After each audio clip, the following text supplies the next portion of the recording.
je vais vous faire donc une introduction sur Cooperlink Construction Hub. Donc, tout d'abord, l'idée de Cooperlink se résume en trois objectifs. Le premier objectif que nous avons avec Cooperlink, c'est de vous permettre de gérer vos projets en un seul et même endroit. Vous savez qu'aujourd'hui, dans le secteur de la construction, on fait face à une démultiplication des outils. Et avec Cooperlink, on vise à simplifier cette démultiplication d'outils.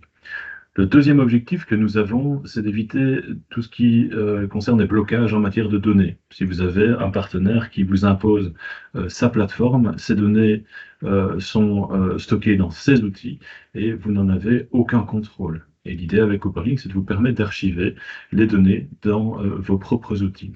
Enfin, le troisième objectif de Cooperlink, c'est qu'un projet de construction a une phase de conception, une phase d'exécution. À la fin de la phase d'exécution, on doit délivrer un dossier as-built. Et l'idée, c'est de fournir l'ensemble des outils pour passer de la conception à l'exécution jusqu'à la création du dossier as-built de manière la plus simple possible. Alors, pour illustrer ce que je viens d'expliquer à l'instant, voilà un exemple d'un projet sur lequel nous sommes actifs. C'est un projet de musée dans lequel nous retrouvons deux entrepreneurs généraux, deux bureaux d'études, 3 ou 4 architectes et un ensemble de sous-traitants. Et chacun de ces différents partenaires utilise des outils différents. Il y en a un qui utilise SharePoint, l'autre utilise Autodesk Construction Cloud. Il y a des rapports Excel à générer, il y a une application chantier pour faire de l'issue management et faire des relevés d'observation. Alors, l'ensemble de ces partenaires, lorsqu'ils doivent travailler dans le cadre d'un tel projet, font face donc à une démultiplication des outils, parce que chacun essaye d'imposer son outil propre. Alors, ça génère un lot de risques et d'inefficacité. D'une part, on doit réencoder la même information plusieurs fois. La donnée n'est pas dans les mains, n'est pas dans le contrôle de toutes les entreprises. Donc, s'il y a une dispute, s'il y a un différend quelconque, le propriétaire de la plateforme peut la fermer et vous n'avez plus accès aux données. Et tous les livrables sont produits généralement manuellement. C'est pour ça qu'on a développé Cooperlink, et Cooperlink est symbolisé par un papillon. Alors le papillon n'est pas choisi au hasard. Le papillon est un insecte pollinisateur qui passe d'une plante à une plante ou d'une fleur à une fleur. Ici, dans notre cas, il va passer d'un outil digital à un autre outil digital. Donc ça veut dire qu'avec Cooperlink, on crée un réseau. Et la meilleure manière pour comparer Cooperlink à la concurrence, aux autres plateformes, ça fonctionne comme un mail. Dans un mail, on a des mails envoyés, on a des mails reçus. Donc ça veut dire que l'on va avoir toute la traçabilité de l'information. Mais par contre, d'un point de vue expérience utilisateur, on va avoir la même expérience que sur une plateforme cloud. Donc on va avoir des outils de gestion documentaire, des outils web assez classiques. Donc pour l'utilisateur, c'est assez commun, c'est la façon avec laquelle il a l'habitude de travailler. Alors, ce hub Cooperlink, je le représente ici en 3 couches. La première couche que vous voyez sur la gauche, donc, est ce que nous appelons un réseau d'intégration. Donc, c'est notre capacité, par ce papillon, de pouvoir connecter des plateformes SharePoint, ACC, Aconex. Voilà, on a toute une série de connecteurs et on peut faire dialoguer ces logiciels qui, à la base, ne se parlent pas. On a une deuxième couche qui sont des applications métiers. Dans ces applications métiers, on va retrouver de la gestion documentaire, on va retrouver des workflows, donc des flux d'approbation, des parties contractuelles financières et des parties BIM. Et tout ça est packagé dans une interface web qui est conviviale et facile d'utilisation. Alors, Cooperlink, il y a un petit jeu de mots dans la marque. Cooper vient de cooperation, donc c'est l'idée d'avoir un centre de coopération entre l'entrepreneur, l'architecte, l'ingénieur, le promoteur immobilier. Donc l'idée vraiment d'automatiser la gestion de la communication et de la coordination entre les différents intervenants et de fournir des livrables de qualité en cours de projet. La deuxième partie, le link, l'idée c'est de pouvoir faire des liens entre les plateformes des différents intervenants. Ce n'est pas obligatoire, c'est une option, mais ça permet d'éviter de réencoder la même information. On travaille toujours sur la bonne version et on garde complètement le contrôle et l'indépendance sur les données, ce qui nous permet vraiment de faire une séparation entre le monde interne de l'entreprise et le monde externe. Donc on a vraiment toute une traçabilité. Alors, d'un point de vue sécurité, donc, Cooperlink applique un principe de security by design. Alors, s'il y a besoin d'avoir des informations techniques plus détaillées, on pourra faire une deuxième session plus précise sur le sujet. Tout d'abord, Cooperlink est développé en Europe, mais plus précisément en Belgique, et l'ensemble de la donnée est totalement souveraine. Soit on peut travailler en cloud, à ce moment-là, la donnée est stockée en Belgique, chez un prestataire belge ou dans un prestataire local, c'est tout à fait possible. Nous ne travaillons pas avec des prestataires américains. Et vous pouvez choisir également de stocker l'information dans votre propre data center, dans votre propre cloud privé ou on-premise.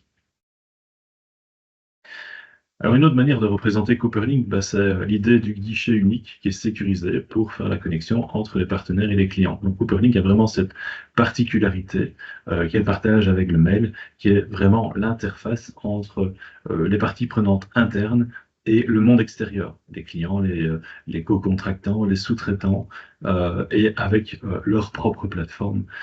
C'est vraiment l'idée de fournir ce qu'on appelle de l'intégration et aussi de l'interopérabilité entre les différentes entreprises.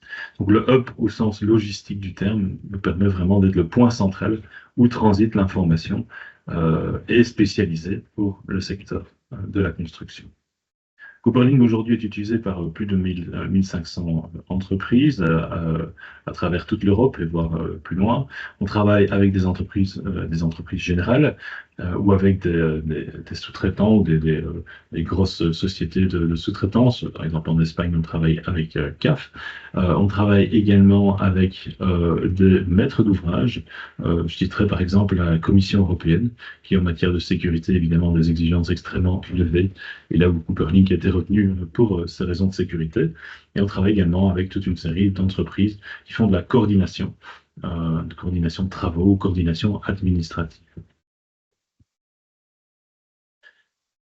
Alors, je vais vous préparer une petite démo, mais avant de rentrer dans la démo, j'aimerais utiliser 3 captures d'écran de Cooperlink pour vous expliquer un peu cette vision, un peu le comment ça a été mis en œuvre. Alors, d'une part, il est important de dire que Cooperlink, c'est une plateforme qui a été créée avec l'idée de faire de la collaboration 360 degrés. Pourquoi? Ça veut dire qu'on veut fournir un bénéfice à toute personne qui est autour de la plateforme. Ce que nous constatons sur le marché, et c'est une des raisons d'être de Cooperlink, c'est que nos concurrents développent des outils pour leurs clients. Ça veut dire qu'ils fournissent des bénéfices à leurs clients achètent la plateforme, et lorsqu'ils la mettent en place, il y a derrière des partenaires qui viennent qui sont embarqués, qui sont onboardés sur la plateforme, et puis qui disent, mais moi je ne veux pas utiliser votre plateforme, elle ne m'apporte aucun bénéfice, parce qu'elle n'a pas été réfléchie dans cette optique de 360 degrés. Alors, comment est-ce que Cooperlink se distingue? Je vais vous donner 2 exemples ici de manière très précise. Vous voyez, au centre de l'écran, il y a une page. C'est une page autogénérée, une page d'entête, une page de couverture qui reprend toute la classification du document, qui reprend les remarques qui ont été formulées dans un circuit d'approbation, qui reprend la révision, etc. Un bureau d'études, un architecte, un partenaire, un client, lorsqu'il émet une observation, un commentaire, ce commentaire est repris directement dans le document. Lorsqu'il le télécharge, son commentaire est repris directement, ce qui est assez appréciable, c'est un gain de temps. Il n'a pas besoin de recopier l'information chez lui. Il a aussi cette capacité de pouvoir archiver ces documents directement dans ses outils. Vous en avez exactement la même possibilité. Tout partenaire qui est autour de la table a la même capacité. Cooperlink permet vraiment de structurer les projets, de coordonner les équipes. On va parler de comparaison de plans, on peut parler d'observation sur plan, c'est de la coordination administrative.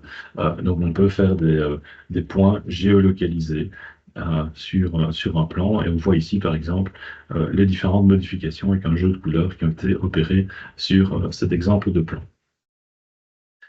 Enfin, on va pouvoir faire du reporting. Alors, dans Cooperlink, on n'a pas des outils avancés de reporting, on utilise plutôt des API et vous pouvez connecter par exemple Power BI, mais on a une capacité extrêmement forte de générer vos rapports classiques, style Excel, etc., préformatés dans Cooperlink. En réalité, le rapport que vous voyez en bas, vous allez pouvoir déterminer un Excel avec des jeux de couleurs, avec du formatage prédéterminé, et Cooperlink va vous l'alimenter et vous fournir un rapport qui est précis à chaque fois que vous en faites la demande. Sinon, Cooperlink fournit également les rapports de base qui sont les plus couramment utilisés directement en ligne dans la plateforme.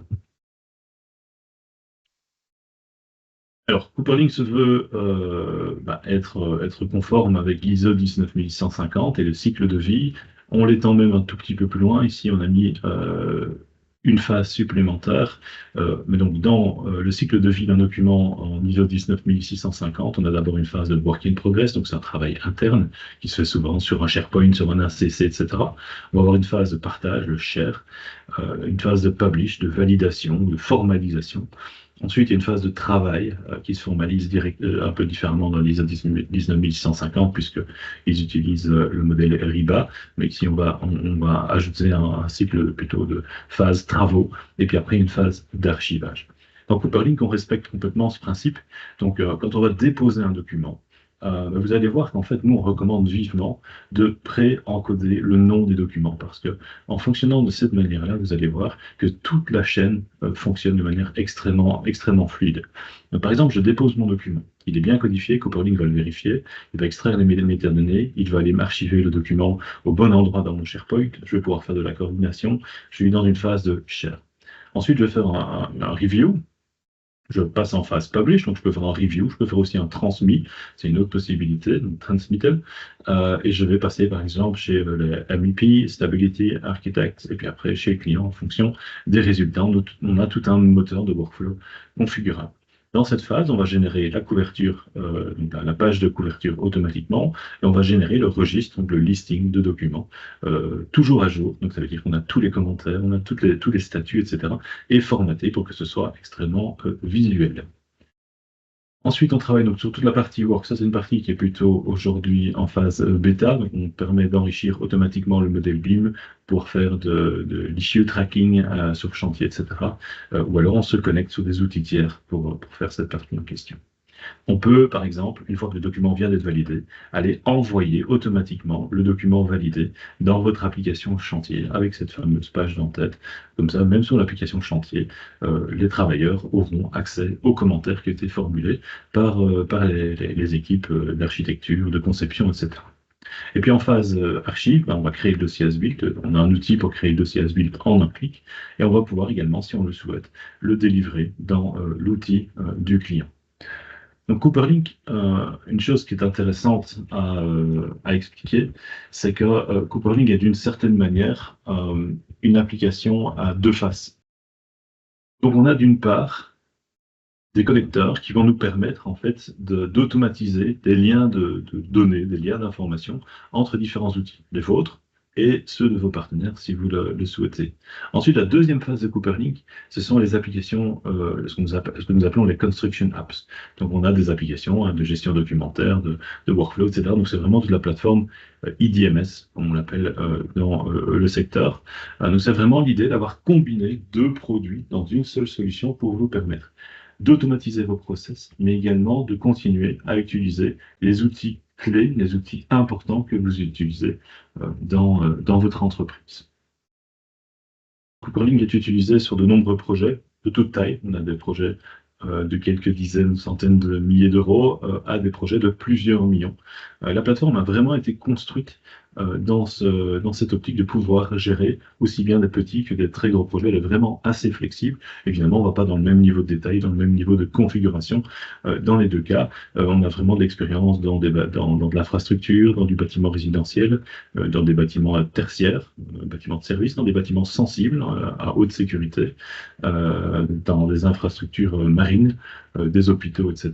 Donc il y a une grande panoplie de projets sur lesquels Cooperlink a déjà été utilisé avec succès, avec des centaines d'utilisateurs en permanence sur la plateforme, avec des milliers, 20 000, 30 000, 50 000, 200 000 documents et plusieurs milliers de flux d'approbation qui tournent en même temps sans aucun problème. Dernière chose que je vais expliquer ici à travers ces slides, et puis après je vais vous faire une démonstration, c'est que ce qui est important pour nous, on n'a pas la prétention de faire tout à 100% et on peut faire des erreurs, c'est humain. Mais par contre, ce qui est important pour nous, c'est que vous ayez quelqu'un à disposition de manière rapide. Vous devez déposer un document et vous ne savez plus comment le déposer sur la plateforme, mais vous avez une deadline à respecter, etc. C'est des choses qui sont importantes pour vous, elles le sont pour nous également.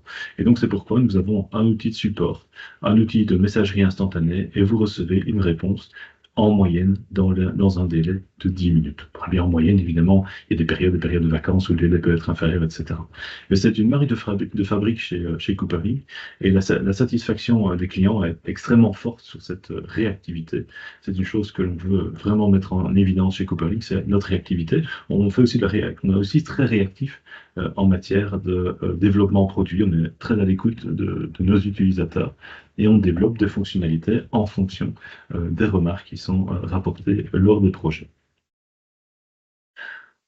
Voilà, ça clôture ma présentation un peu théorique. Donc, on a vu un peu la vision de Cooperlink, en quoi Cooperlink n'est pas une plateforme, mais plutôt un hub construction. Donc, cette vision différente d'associer des connecteurs sur les outils existants de l'entreprise et les outils métiers, ce qui nous permet vraiment d'avoir le contrôle sur les données, d'avoir les données au bon endroit, de mieux travailler, d'être beaucoup plus efficace et de générer les informations, les procédures, les rapports qui vous aident tous les jours. Tout ce que je viens de vous montrer, les slides de témoignages, de démos illustrées, etc., sont disponibles sur www.cooperlink.io/replay. Voilà, donc comme vous le voyez, on est sur la plateforme Cooperlink, c'est une plateforme web, ici c'est une plateforme de démo. Je vais me connecter avec compte, sur la plateforme, je m'inscris. La plateforme est disponible actuellement en français, néerlandais, anglais, mais sans aucun problème, nous pouvons nous engager dans un délai relativement court à traduire la plateforme en espagnol, voire même dans d'autres langues si cela s'avère nécessaire. Alors ici, on est donc sur la plateforme. Vous voyez, donc je suis dans un navigateur. Juste pour information, je peux convertir cette application également en une application bureau, une application desktop. Elle a la même interface, juste qu'on appuie les barres d'adresse, etc. Donc on gagne un peu d'espace, c'est plus facile pour l'utiliser, un peu comme dans Teams, vous avez la même chose. L'organisation de la donnée est faite à 3 niveaux. J'ai d'abord l'organisation, l'ensemble de mes projets, puis j'ai mes projets, et dans mes projets, j'ai des espaces de travail, de partage d'informations. Alors vous voyez qu'ici, la plateforme, je suis connecté en français, je vais aller changer et me mettre en anglais. Voilà. Comme ça, je change et l'ensemble de l'application est automatiquement traduite. Donc, j'ai un niveau organisation. Ça veut dire que je peux voir l'ensemble de mes tâches, l'ensemble de mes informations pour l'ensemble de mes projets. Je ne suis pas obligé de rentrer dans un projet. Si vous regardez des plateformes comme ACC, etc., vous êtes obligé de rentrer dans le projet pour aller voir ce qu'il y a à faire. Non, ici, vous avez une vue d'ensemble de ces différentes données. Vous avez également des systèmes de notification qui vous informent de ce qui s'est passé sur la plateforme pour l'ensemble des projets. Je propose de commencer par, d'une part, rentrer dans un premier espace de travail. Donc, je peux naviguer à partir ici de l'outil de navigation et rechercher le projet qui m'intéresse, ou je peux directement naviguer dans mon projet favori. Je vais cliquer ici dans mon projet favori. Vous voyez qu'ici, j'ai un ensemble de modules qui viennent de s'afficher, donc des modules de gestion documentaire, de gestion de tâches, de gestion de messages et correspondances, etc. Ce sont ceux sur lesquels nous allons travailler en priorité. Alors, avant de rentrer dans l'utilisation à proprement parler, je souhaiterais vous montrer d'abord quelques éléments de paramétrage qui vont vous montrer comment fonctionne Cooperlink. Donc, je vais venir ici dans le paramétrage. Vous voyez, j'ai un ensemble de paramètres. Je peux inviter des membres dans le projet, etc. Mais surtout, je vais vous montrer comment est-ce qu'on connecte un outil comme SharePoint. J'ai ici des librairies, des connecteurs. Je viens choisir dans ma liste les connecteurs que j'ai préconfigurés au préalable, mais ça se fait extrêmement facilement. On vous aide pour pouvoir mettre ça en place. Et donc, je viens choisir le ou les connecteurs, les systèmes que je veux connecter sur Cooperlink. Attention, quand je fais cette opération-là, je n'ai pas encore diffusé d'informations. C'est juste que je crée une connexion technique à ce moment-là. Je vais venir configurer sur l'ensemble de ce que je vais appeler les objets de données de Cooperlink, des cartes. Les cartes, ce sont des métadonnées que je vais pouvoir associer dans Cooperlink. Par exemple, ici, je viens définir que ma carte documentaire est composée ici de champs originator, contract, area, etc. Ce sont des champs qui sont définis en fonction du projet. Donc, chaque projet peut avoir des champs totalement différents. Ensuite, ce que je vais faire, pour revenir sur l'intégration du SharePoint, je vais aller faire du mapping de folder. Alors, ça correspond à quoi? Vous avez ici, quand je viens dans cet outil, vous avez ici sur la droite, c'est votre SharePoint. Donc, c'est vraiment la partie interne du SharePoint auquel votre partenaire n'a pas accès. Vous allez, par un simple glisser-déposer, venir choisir les dossiers que vous souhaitez associer dans l'espace de travail de Cooperlink. Donc ici, en l'occurrence, vous voyez que j'ai une série de répertoires de 1 jusqu'à 9 et qui sont connectés sur des dossiers ou des sous-dossiers, même, par exemple 4 technical est connecté sur E9 datasheet. On le voit ici. Donc, vous n'êtes pas obligé de respecter précisément la même hiérarchie que votre SharePoint.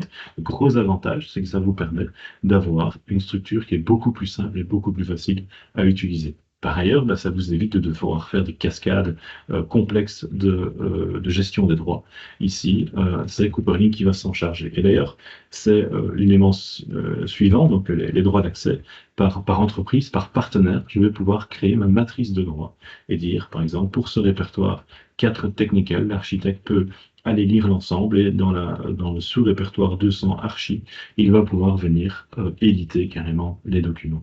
Et donc, c'est-à-dire que vous avez cette maîtrise qui est indépendante de SharePoint et donc, il faut vraiment une séparation entre le monde interne, c'est votre SharePoint, et le monde externe est géré par Cooperlink. Attention, il ne faut pas avoir peur, c'est pas parce qu'il y a une connexion entre SharePoint et Cooperlink qu'on va diffuser les documents comme ça. Non, en fait, ce qu'on va faire, ici on a des règles, et par défaut, les règles ici sont manuelles. Ça veut dire que Cooperlink va détecter en permanence, il va aller voir est-ce qu'il y a des nouvelles versions de documents sur SharePoint, etc. Il va vous informer, attention, il y a une nouvelle version du document, et cette version, il va vous inviter à la partager, si vous le souhaitez, avec le partenaire. Ça, c'est en mode manuel. En mode automatique, évidemment, il le fait tout seul et il va diffuser l'information. Deux éléments aussi importants pour la phase de publish en ISO 19150, pardon, c'est notamment les workflows et les messages, et plus précisément les transmis. Alors, je vais vite faire les transmis ici. Les transmis, c'est quoi? C'est une forme de courrier recommandé. Donc, on envoie des documents de manière très formelle avec une lettre qui accompagne ce qu'on appelle le bordereau de transmis. Et ce transmis a un numéro unique. Et donc, vous voyez qu'ici, je vais pouvoir associer de la donnée, je vais pouvoir associer une page d'entête pour le transmis. Vous voyez qu'elle est faite dans un format Excel. Vous avez toute la possibilité de le modifier vous-même. Ensuite, on a les workflows. Les workflows, c'est un principe également de transmission, mais avec une séquence d'approbation, c'est une séquence prédéterminée. On va chez différents intervenants et on va leur demander leur avis. Et il peut y avoir d'ailleurs des transmis qui sont envoyés dans le cadre du workflow. Alors je vais prendre ici un exemple, l'approbation pour l'architecture. Vous voyez ici, j'ai un outil qui me permet de faire la configuration de la donnée, de qui sont les rôles qui vont contribuer à l'approbation, quelles sont les demandes, quels sont les formulaires auxquels les différentes personnes vont devoir répondre. Ici, je n'en ai qu'un, mais je peux en avoir plusieurs. Et je vais créer toute ma séquence. Vous voyez ici, j'ai fait un flux d'approbation assez simple en 2 étapes. J'ai l'architecte, la stabilité et la MVP qui sont en parallèle. Et s'ils répondent tous les 3 avec un statut positif, alors à ce moment-là, je vais chez le client. Si un des 3 répond avec un statut négatif, je m'arrête et le workflow a été refusé dès cette étape-là. Ensuite, dans les paramètres que j'ai ici par après, j'ai différents paramètres supplémentaires, dont notamment cette page de couverture. Je vais ici en télécharger une pour vous montrer à quoi ça ressemble. Vous allez voir que c'est extrêmement simple. C'est un fichier Excel. On peut vous fournir des exemples préconfigurés. Et en fait, chaque donnée dans Cooperlink porte un nom. Et donc, vous voyez ici, c'est un fichier Excel. Et j'ai par exemple ici le Cooperbuild OG Form, c'est le type de document. C'est le nom qu'on a donné à cette métadonnée. On aurait pu l'appeler autrement. Mais voilà, donc là, je veux voir le type de document qui s'affiche ici. Là, je veux voir le nom du workflow, là, je veux voir le nom du document, là, je veux voir la date à laquelle le workflow a démarré. Et ici, je veux voir toute la classification, l'originator, le contrat, la zone spatiale, le type de document, la discipline, le numéro, etc. et la révision, etc. Donc j'ai vraiment tout un document qui est composé ici et vous allez voir qu'il va s'auto-générer.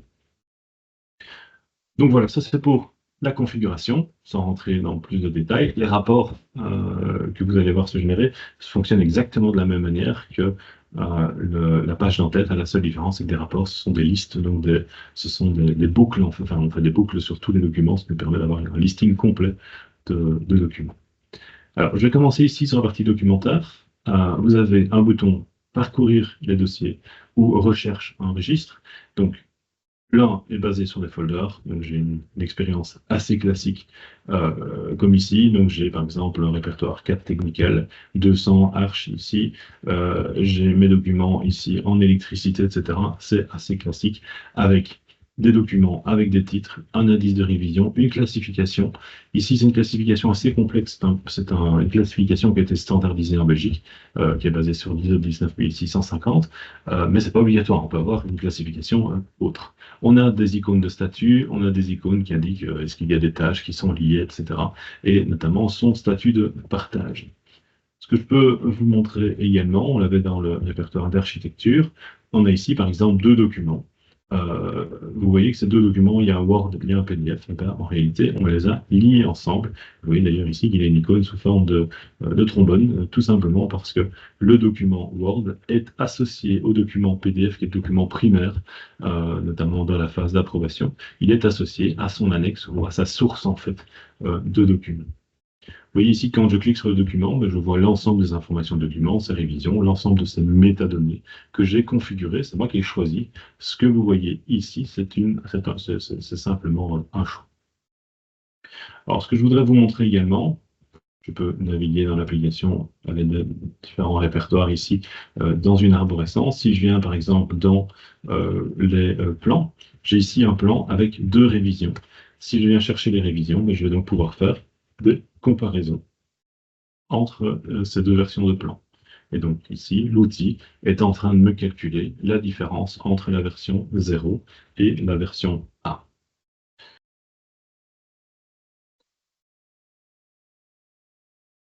Alors, on parlait tout à l'heure qu'il y a également un registre, mais le registre, tout simplement, c'est une liste plate basée sur les métadonnées. Et donc, on peut aller rechercher les documents basés sur leur type, basés sur leur discipline, basés sur l'ensemble des métadonnées qui ont été utilisées. Donc, vous voyez ici, j'ai en Technical Datasheet, j'ai 29 documents et j'ai l'ensemble des documents qui respectent cette codification, cette classification ici. Alors, je reviens ici dans ma partie répertoire. Je vais ici aller par exemple dans la stabilité. Et ce que je vais faire, c'est que je vais prendre un document exemple sur mon ordinateur. Voilà, je prends un document exemple que je vais codifier de la même manière qu'il est codifié ici sur la plateforme. Vous voyez qu'on a commencé par OG12, qui est donc le code projet. CPL, c'est l'émetteur du document, l'originator, ici en l'occurrence Cooperlink. WP1, c'est le contrat, ici c'est Work Package 1. H1B1, c'est la zone du bâtiment. On va mettre par exemple, on peut laisser ça.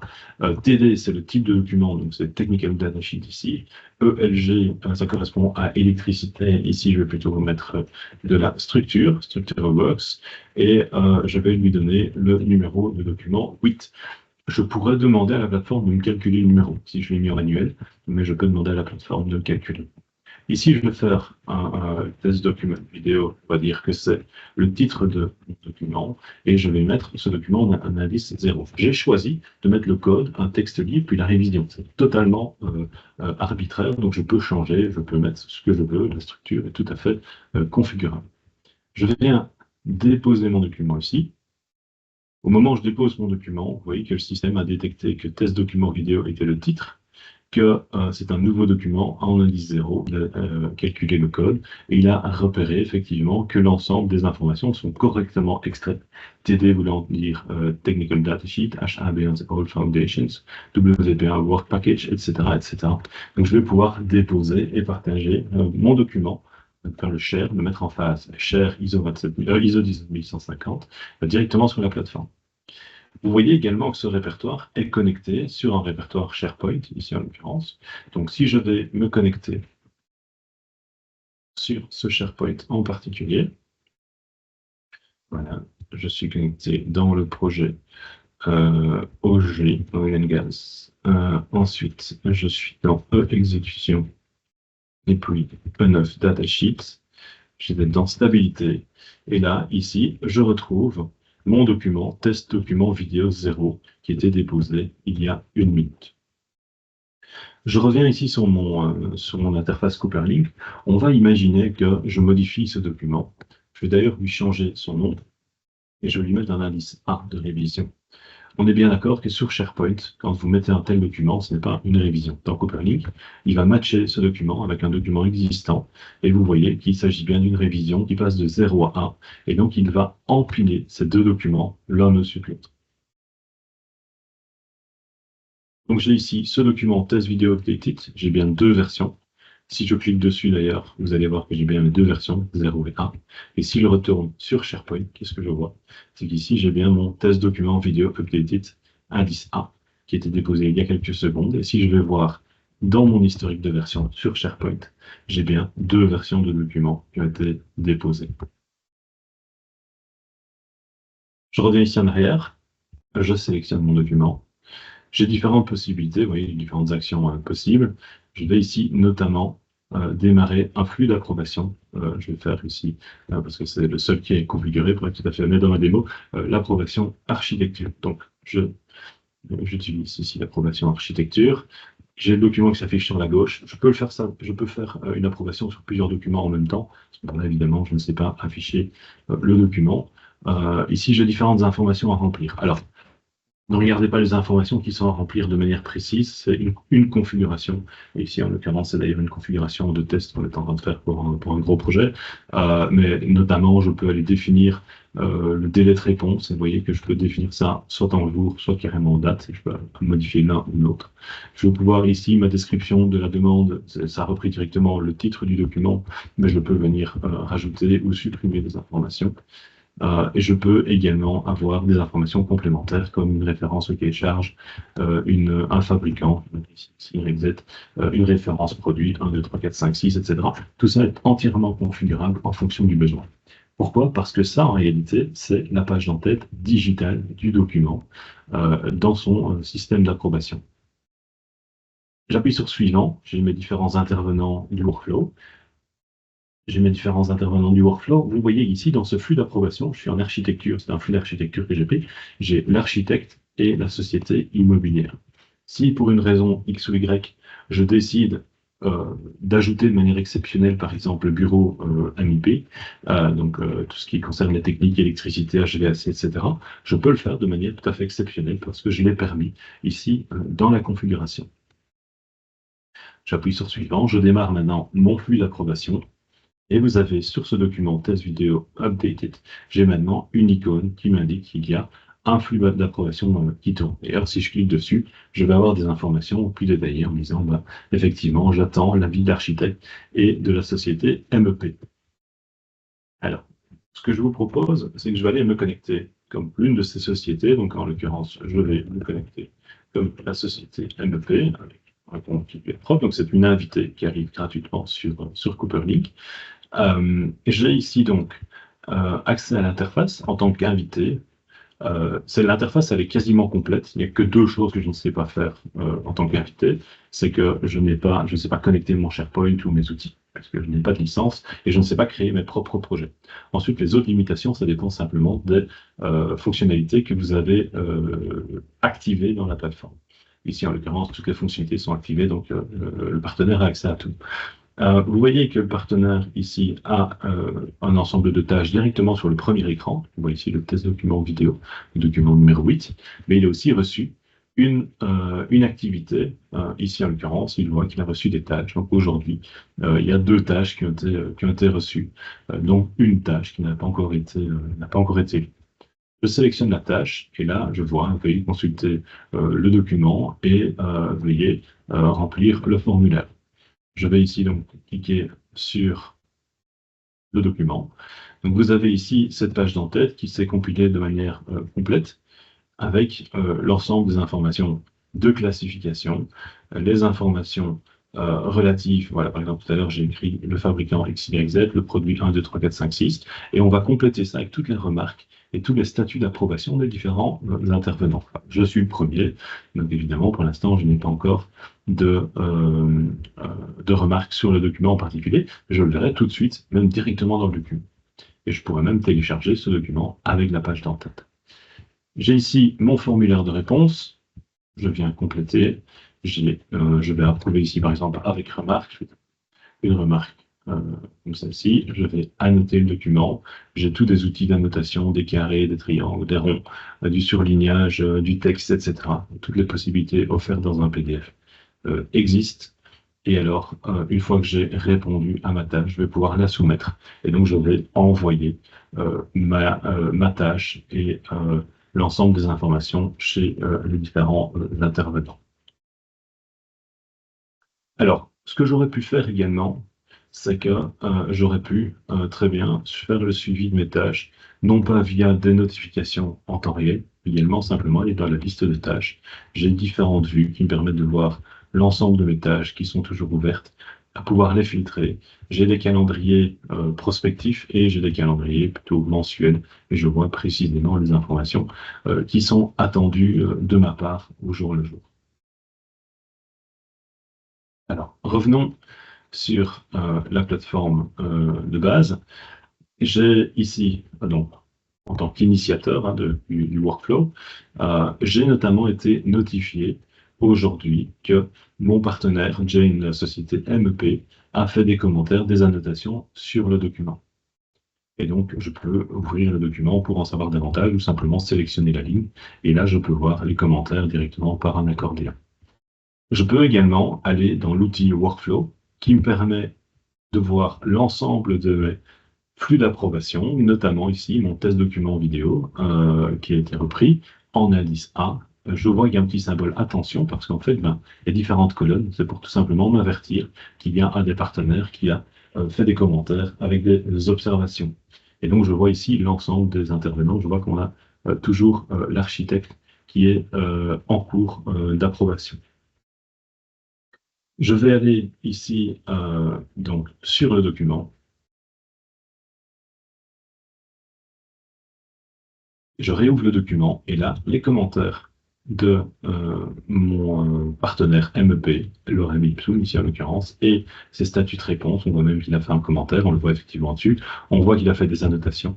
Et simplement ici, en cliquant sur cette icône-là, je vais pouvoir aller repérer les différentes annotations qui ont été faites par la société. Donc c'est vraiment une surcouche qui est venue se rajouter, mais je peux tout à fait bien télécharger ce document. Si vous utilisez des outils comme Bluebeam par exemple, ces informations que vous voyez seront reprises également sur le document que vous utiliserez dans Bluebeam sans aucun problème. Ce rapport que j'ai ici, je peux même l'exporter sous forme Excel. Je vais cliquer ici sur exporter le rapport liste. Cooperlink va prendre l'ensemble des critères qui ont été définis et va me générer un rapport. Ici, donc, le document est en train de s'ouvrir, je vais vous l'afficher. Voilà, et donc j'ai un rapport complet avec l'ensemble de mes documents, avec toute leur codification. Vous avez vu que je n'ai pas absolument rien tapé. Document numéro 8 en indice 1, il y a un lien sur Cooperlink, la date de soumission, le statut global. Ici, le template est en anglais, mais sans aucun problème pour le traduire. On a d'ailleurs pris ici, c'est un template qu'on donne de par défaut avec Cooperlink, sur lequel on a donné des paramétrages assez détaillés. On affiche les colonnes que l'on veut. Vous voyez ici que la société MEP a répondu avec un statut B avec 9 jours d'avance, donc le 19 du 8, et j'ai ici également un commentaire et une annotation. Je vois effectivement que MEP a fait une annotation, c'est graphique, donc il faut aller voir sur le document, et Lorem Ipsum étant le texte qui a été écrit. Et donc vous voyez que ce genre de détail dans un rapport, on le fait rarement à la main, parce que c'est une source d'erreur, ça prend extrêmement beaucoup de temps. Et donc ici, vous avez un rapport complet, détaillé, et toutes les données qui sont dans Cooperlink peuvent sans aucun problème être ajoutées dans vos rapports. Ensuite, on va pouvoir exporter le livrable. Ici, on a un outil d'export du livrable. Bon, je ne vais pas rentrer dans les détails, mais par exemple, pour vous donner une idée, si vous avez besoin de créer une nouvelle structure de données basée sur les métadonnées, et ben, tout simplement, vous avez la possibilité, on a des fonctionnalités comme celle-là qui permettent de reclasser, renommer correctement les documents lorsqu'on va créer la demande de permis, la demande, le dossier as built et ce genre de choses. Voilà, alors donc ici, c'est sur la partie documentaire, workflow. Comme je vous l'ai dit tout à l'heure, on a une partie links. Alors ici, on explique essentiellement parce que c'est quelque chose qu'on visuellement on ne voit pas.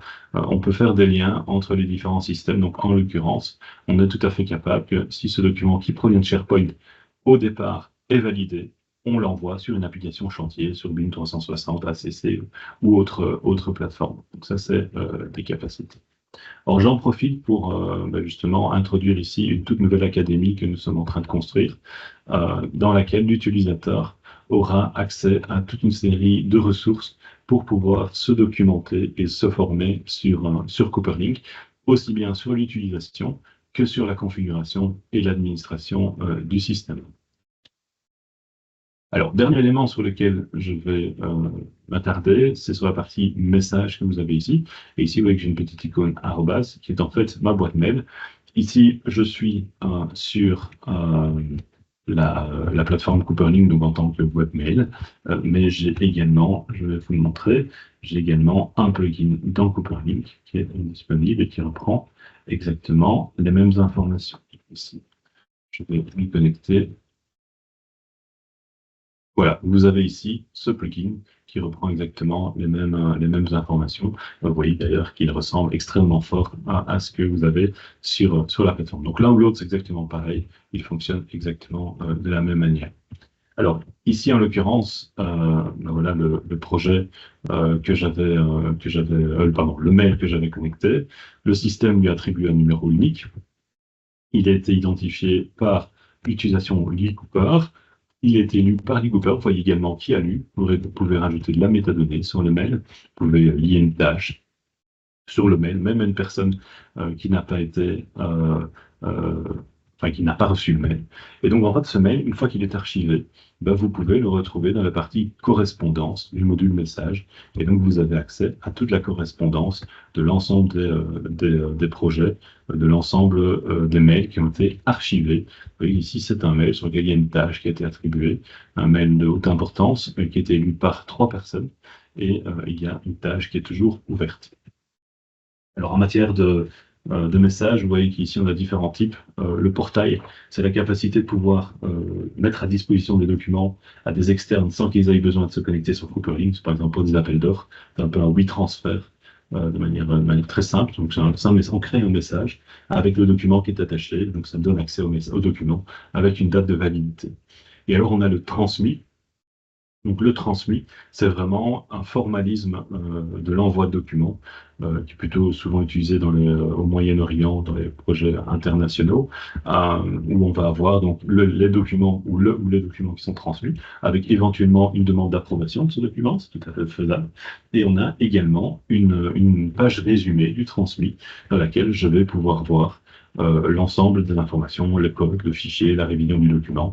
Donc c'est vraiment la lettre accompagnatrice ce qu'on appelle le bordereau de transmis. Voilà, donc ça conclut ma présentation. L'idée de Cooperlink, comme je vous l'ai montré, c'est vraiment d'automatiser le process. J'espère ici avoir pu vous montrer que la plateforme est simple d'utilisation. Vous avez vu qu'elle ressemble à une plateforme. Si je ne vous avais pas expliqué le fondement de Cooperlink au départ, vous auriez dit c'est une plateforme qui ressemble aux autres. Effectivement, on a voulu volontairement avoir une expérience utilisateur qui est similaire à celle de toute autre plateforme. Par contre, ce qui est à l'intérieur et la manière dont ça fonctionne est totalement différent, avec une autre philosophie, une autre façon de voir les choses. Ce qui nous permet vraiment de créer un réseau. Et donc, ça veut dire qu'aujourd'hui, par exemple, sur le marché Belgique, Luxembourg, commence à s'étendre en France, UK, Espagne, etc., mais ce sont nos marchés initiaux, Cooperlink a pris des parts de marché de la concurrence parce que on est une plateforme ouverte. Et donc, on promeut l'ouverture. Ça veut dire que quand on nous choisit, c'est parce qu'on veut aussi faciliter la vie du partenaire qui est en face et vraiment avoir cette collaboration 360 degrés. D'ailleurs, pour information, souvent, quand un partenaire veut imposer sa plateforme, il n'impose pas sa plateforme parce que c'est sa plateforme, il impose sa plateforme parce qu'il a besoin d'avoir le contrôle sur ses données. Et ce qui nous arrive très souvent, c'est que, par exemple, on a des entrepreneurs, des entreprises générales en Belgique qui utilisent Cooperlink depuis 4, 5, 6 ans, qui arrivent chez un nouveau maître d'ouvrage qui utilisait une autre plateforme concurrente pour le simple partage de documents, et ils disent, ah non, moi je veux utiliser ma plateforme. Et au final, bon, on leur dit, il n'y a aucun problème, on a des connecteurs sur votre plateforme, donc on peut venir injecter les documents sur votre plateforme sans aucun problème. Puis ensuite, qu'est-ce qui se passe? C'est qu'on se rend compte que leur plateforme qu'ils mettent à disposition est simplement leur protection, parce que derrière, ils stockent les documents sur un SharePoint, par exemple.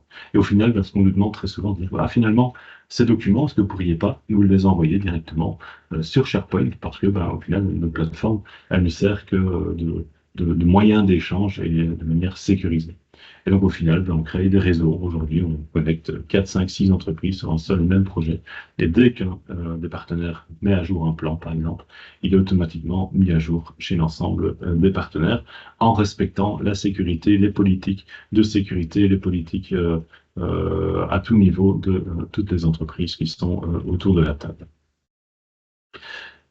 Voilà. Alors, ce que je n'ai pas mentionné, c'est une plateforme collaborative, donc évidemment, on a aussi des systèmes. On a vu les tâches, on peut faire des issues, je l'ai mentionné tout à l'heure, on peut faire des commentaires, on peut taguer des personnes, donc, comme sur LinkedIn ou Facebook, faire un user mention, donc ça, arrobase est le nom de la personne, ça génère une notification. Voilà, donc il y a énormément de choses, il y a encore d'autres fonctionnalités que je n'ai pas abordées ici, mais ça vous donne ainsi un bon aperçu de ce que Cooperlink est capable de faire. Voilà, j'espère que ça a répondu à vos attentes. Peut-être pour résumer, par rapport à l'ISO 19650, Cooperlink est donc conforme donc en matière de codification.